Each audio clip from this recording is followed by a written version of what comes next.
दोस्तों शुरू करते हैं आज के बाजार के साथ में। देखिए सिचुएशन आपके सामने है। निफ्टी ने आज के दिन 414 पॉइंट्स की तेजी के साथ में क्लोज किया। 1.77% का जंप है। निफ्टी बैंक ने आउट परफॉर्म किया 2% के साथ में।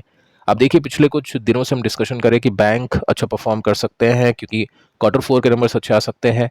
यूएस में जो बैंक है उनके नंबर्स अच्छे आए हैं, तो बैंक निफ्टी इसी वजह से तेज है। मिड कैप ने चलो ठीक है अच्छा परफॉर्म किया और स्मॉल कैप भी ठीक था। मैक्सिमम जो कंपनीज है एडवांस होकर बंद हो चुकी है।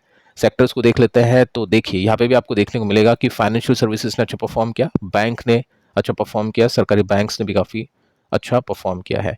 आगे चल के डिस्कशन करते हैं इनकी कंपनीज के ऊपर। सबसे पहले दोस्तों हम बात करते हैं ट्रम्प को लेकर। अब देखिए दोस्तों मार्केट के अंदर ट्रम्प इंडिकेटर काफ़ी इंपॉर्टेंट है। ट्रम्प की जो भी कुछ भी अपडेट्स है पॉलिसीज है उसके हिसाब से मार्केट परफॉर्म करता है। अब देखिए यहाँ पे आपको बताइए कि चाइना के साथ में काफ़ी ज़्यादा ट्रेड वॉर एस्केलेट हो चुकी है। यूएस ने चाइना के ऊपर 245% का टैरिफ अप्लाई कर दिया है और उसके अगेंस्ट में चाइना ने भी काफ़ी कुछ बैन किया है। असेंशियल एलिमेंट्स जो होते हैं जिसकी रिक्वायरमेंट होती है यूएस आर्मी को, या फिर हम बोल सकते हैं ईवी को, तो वो सब बैन कर दिया चाइना ने यूएस के लिए। तो इसकी वजह से आप देखोगे ना तो यहाँ पे जो एस्केलेशन है वो थोड़ा सा कम हो चुका है क्योंकि चाइना ने अनाउंसमेंट कर दिया है कि हम यूएस के साथ में बातचीत अब कर सकते हैं। और यहाँ पे एक्सपैंड हो चुकी है इनकी म्यूचुअल ओपनिंग, जिसके अंदर कुछ ना कुछ यहाँ पे बातें होगी। साथ में यूरोप के साथ भी चाइना टाइप करने की कोशिश कर रहा है। देखते हैं दोस्तों आगे चल के क्या होता है। बाकी अगर मैं आपको ट्रंप का रवैया बताऊं तो उसके अंदर आप सिंपली नोट कर सकते हैं ट्रंप अभी सबके अगेंस्ट में है। फेड की बात करें तो पोवेल साहब के अगेंस्ट में है। इसमें आप देख सकते हैं सिंपली बोला जा चुका है कि पोवेल हमेशा लेट होते हैं रेट कट को लेकर और काफ़ी गलत होते हैं। तो इनके हिसाब से रेट कट होनी चाहिए और जो रेट कट अभी चल रही है वो पहले हो जानी चाहिए थी। ठीक है, यहाँ पे आप देखोगे तो आपको पता चलेगा कि ट्रंप का रवैया बिल्कुल इंटैक्ट है। यहाँ पे यूएस रिच होने की कोशिश में है, साफ साफ बोला जा चुका है। यानी इनकी तरफ से कोई भी जो टैरिफ है वो कट नहीं होगा। चाइना के लिए स्टिल बातचीत ओपन है। साथ में दोस्तों आप नोट कर सकते हैं कि कल के दिन तो यूएस के मार्केट ने काफ़ी खराब परफॉर्म किया। आज का भी जो फ्यूचर है एकदम से 1% के साथ में क्रैश हुआ है। अब उसका चार्ट मैं आपको आगे चल के बताने की कोशिश करता हूँ, बाकी आप इन पॉइंट्स को नोट कर लीजिए। साथ में दोस्तों आप देखोगे तो पोल की जो अपडेट है कि रिसेशन है इस साल, एस्टिमेट के साथ में जो एस्टिमेट होती है रिसेशन की कितने परसेंट के साथ में रिसेशन हो सकता है या कितने परसेंटेज के साथ में चांसेस है, वो बढ़ चुका है। अब देखिए कितना यहाँ पे एस्टिमेट मेंशन किया है वो आप नोट कर सकते हैं कि ये 45% के आसपास हो चुका है 2025 में, और ये 2023 से अभी तक की जो प्रोबेबिलिटी है वो सबसे ज़्यादा है। तो यहाँ पे रिसेशन के चांसेस हैं काफ़ी ज़्यादा। अगर ये ट्रंप टैरिफ इसी तरह से अप्लाई करके चलते हैं, इन्फ्लेशन इंक्रीज करता है, तो चांसेस काफ़ी हैवी बन सकता है। देखिए दोस्तों अब देखते हैं हम इंडेक्स के फ्यूचर को, जो कि डाउ जोन्स का फ्यूचर है। अभी की कंडीशन ऐसी है कि 1% के साथ में एकदम से गिरावट बनी है। अब उसके पीछे के रीजंस मैं आपको बता चुका हूँ। जो लाइव न्यूज़ मतलब जो भी अभी की न्यूज़ है वो मैं आपको दे चुका हूँ। इसकी वजह से यहाँ पे 1% का ड्रॉप है। तो क्या इसकी वजह से कल हमको डरना चाहिए, मतलब नेक्स्ट टू डे जब मार्केट परफॉर्म करेगा तो क्या हमको सोचना चाहिए कि अंडर परफॉर्मेंस हो सकता है? तो देखिए मैं आपको बताना चाहूँगा कि कल के दिन जो यूएस मार्केट ने परफॉर्म किया है, जैसे डाउ जोन्स को देखें तो 1.73% की क्लोजिंग थी गिरावट के साथ में। नैस्डैक कल क्रैश हुआ था, उसकी कंडीशन आप देख सकते हैं 3% के साथ में क्लोजिंग बेसिस पे क्रैश है। स्टिल आज के दिन निफ्टी ने अच्छा परफॉर्म किया। तो अभी जो मार्केट है कुछ दिनों से वो मैक्रो इकोनॉमिक्स के हिसाब से परफॉर्म कर रहा है जो डोमेस्टिकली है। अब कौन कौन से पॉइंट है जो निफ्टी को ऊपर लेकर जा रहे हैं? यूएस मार्केट अगर गिर रहा है तो निफ्टी नीचे नहीं है, उसको डिस्कस करते हैं। साथ में और भी कुछ बड़ी अपडेट्स मैं आपको देना चाहूंगा। दोस्तों बात करते हैं फर्स्ट रीजन को लेकर। जो पहला रीजन है ट्रेड डील है।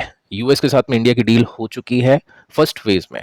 अब ये फेजेस में होती है जिसमें फर्स्ट फेज यहाँ पे कंप्लीट हो चुका है। आप देख सकते हैं यहाँ पे रिस्पॉन्स काफी अच्छा आया है प्रोग्रेस का। अब इस डील में क्या क्या कुछ फाइनलाइज हुआ है या फिर क्या क्या बातचीत हुई है वो हम देख लेते हैं। सबसे पहले देखिए दोस्तों दोनों कंट्री का जो गोल है डिसाइड हो चुका है। 2030 तक $500 बिलियन का यहाँ पे ट्रेड होगा यूएस और इंडिया के बीच में। ठीक है, तो इसके अंदर अभी कोई प्रॉब्लम नहीं है। साथ में आप देख सकते हैं अगर ये डील फाइनलाइज हो जाती है तो यहाँ पे ज़्यादा ट्रेड बन सकते हैं पिछले कुछ सालों के कंपैरिजन में। अब ये फाइनलाइज होगी या नहीं होगी वो आगे चल के पता चलेगा, लेकिन अभी प्रोग्रेस काफ़ी अच्छी है। और डील का जो सेकेंड चरण है नेगोशिएशन का वो सेकेंड हाफ ऑफ मे में होगा। तो ये सब चीज़ें आपको अपडेटेड रहना है इसको लेकर, क्योंकि जो भी डील फाइनलाइज होगी इस हिसाब से जो भी मार्केट का रिएक्शंस होगा वो सीधा निफ्टी के ऊपर और आपके पोर्टफोलियो के ऊपर इम्पैक्ट डालेगा। साथ में आप देख सकते हैं कि इंडिया ने वादा किया है कि यूएस का जो भी इंपोर्ट है $23 बिलियन का, उसका हाफ जो भी है ट्रेड होगा उसमें हम टैरिफ को कट करेंगे, क्योंकि इंडिया की तरफ से भी काफ़ी टैरिफ अप्लाई है यूएस में। यूएस से भी जो भी इंपोर्ट हम करते हैं वो काफ़ी महंगे में आता है, तब जाके यहाँ पे काफ़ी महंगे में प्रोडक्ट बिक पाते हैं। तो ठीक है, यहाँ पे कट हो सकता है जिसकी वजह से कुछ ना कुछ इन्फ्लेशन कम होगा इंडिया में, और दोनों जो कंट्री है उसके बीच में जो ट्रेड डील है वो भी काफ़ी अच्छी हो सकती है। सेकंड जो रीज़न है दोस्तों वो इन्फ्लेशन है। इन्फ्लेशन आपने देखा कि अभी कम हुआ है, डेटा के हिसाब से हम देखें तो यहाँ पे 5 साल के लो पर आ चुका है। तो ये भी रीज़न काफ़ी अच्छा है, इस हिसाब से भी एफआईएस का पैसा इंडिया में आ रहा है, क्योंकि इन्फ्लेशन कम है तो रेट कट की यहाँ पे एक्सपेक्टेशन बढ़ सकती है। और आरबीआई ने जिस तरह से रेट कट किया है वो बिल्कुल एक्सपेक्टेशन के हिसाब से किया है, तो आगे चल के भी यहाँ पे रेट कट हो सकती है। तीसरा दोस्तों जो रीज़न है वो मानसून है। आपको बताइए कि मानसून काफ़ी इंपॉर्टेंट है इंडिया के लिए, क्योंकि एग्रीकल्चर जो सेक्टर है वो जीडीपी का मैक्सिमम हम बोल सकते हैं, या फिर काफ़ी ज़्यादा इम्पैक्ट करता है उसको लेकर। और एग्रीकल्चर अच्छा चलेगा, खेती बाड़ी अच्छी चलेगी, तो ऑब्वियस इन्फ्लेशन कम होगा, क्योंकि प्राइसेस इंक्रीज नहीं होगी, फूड इन्फ्लेशन नहीं बढ़ेगा, तो रेट कट के चांसेस बढ़ सकते हैं। और ये सब जब होगा जब नॉर्मली मानसून होगा, ज़्यादा भी नहीं होगा कम भी नहीं होगा। तो यहाँ पे दोस्तों प्रेडिक्शन ये है कि 2025 में मानसून नॉर्मल हो सकता है, और यहाँ पे हेल्दी मानसून की एक्सपेक्टेशन है। तो ये भी एक रीज़न है जिसकी वजह से यहाँ पे एफआईएस ने बाइंग की है। अब देखिए नेक्स्ट रीज़न जो लॉजिकल है एफआईएस की बाइंग, पिछले कुछ दिनों से आपने नोटिस किया होगा, परसों हमने देखा डेटा, यहाँ पे एक रिवर्सल था। 2 से लेकर 11 तारीख तक एफआईएस ने काफ़ी बड़ी बिकवाली की। 15 में एफआईएस ने यहाँ पे ब्रेकआउट किया, बाइंग आपने देखी तकरीबन 6000 करोड़ के आसपास की थी। अब 16 तारीख का डेटा, कल का डेटा अगर आप देखोगे तो 4000 करोड़ की बाइंग वापस से एफआईएस ने की है। तो एफआईएस बाइंग मोड में आ चुके हैं, जिसकी वजह से निफ्टी को आज मतलब काफ़ी अच्छा पुश मिल रहा है, और उस हिसाब से आगे चल के भी काफ़ी अच्छा पुश मिल सकता है।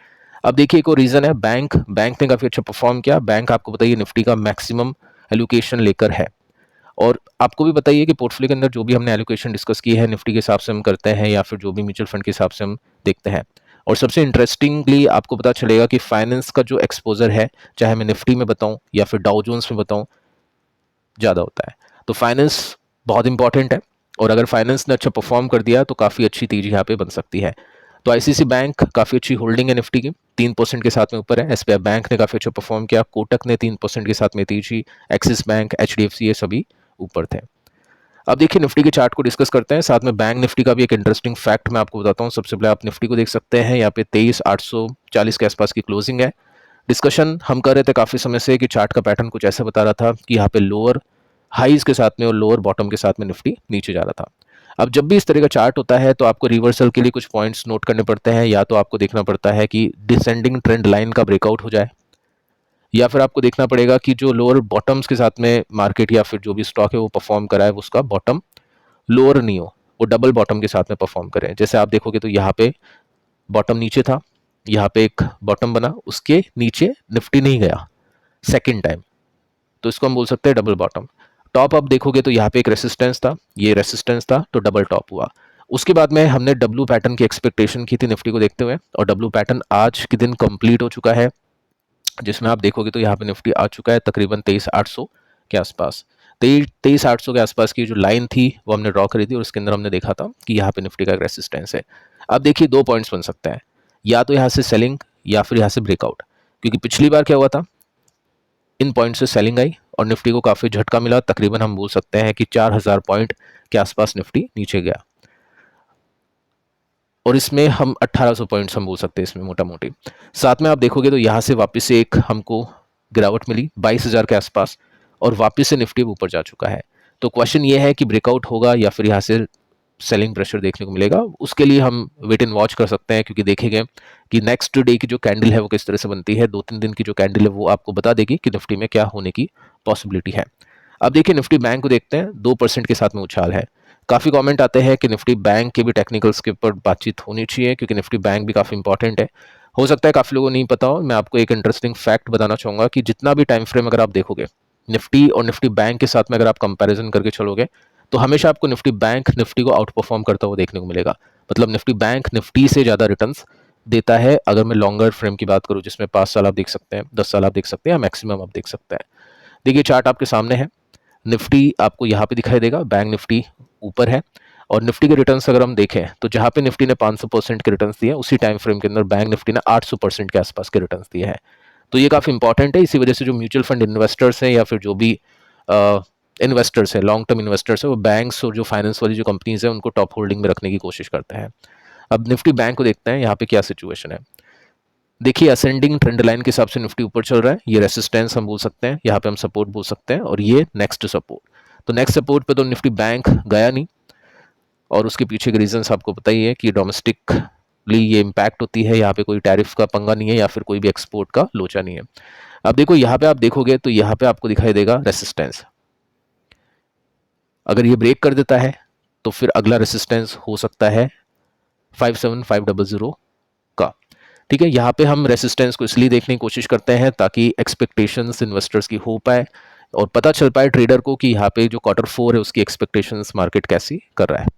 सो कमेंट करके दोस्तों आप बता सकते हैं कि आपके पास में फाइनेंस की कितनी होल्डिंग है, फाइनेंस अगर आपके पास में है भी या नहीं है, टॉप होल्डिंग में है या नहीं है, आप कमेंट कर सकते हैं। बाकी पिछले दोनों वीडियोस को आप देख लेना, काफ़ी इंपॉर्टेंट है। मिलता है अगले वीडियो में, तब तक के लिए बाय बाय।